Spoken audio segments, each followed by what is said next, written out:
闻香下马来，是大陆这个角落，常有人忍不住停下脚步来玩美味可口的鱿鱼羹。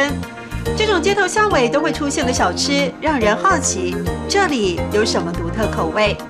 喜欢吃羹的，吃到我们的客家口味都一定适合他们。你对客家口味非常自豪，对不对？因为我们本身是客家，对不对？做生意讲究阿萨里，邱老板选用的鱿鱼来自阿根廷，比起普通货贵上1倍。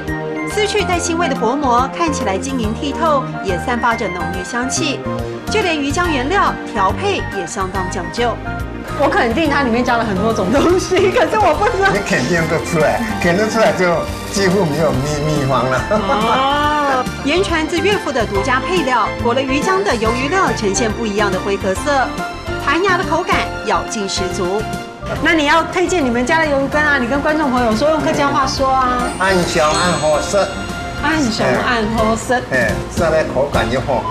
传统口味延续了客家精神，一碗鱿鱼羹吃得出经营者的用心，美味其实可以很简单。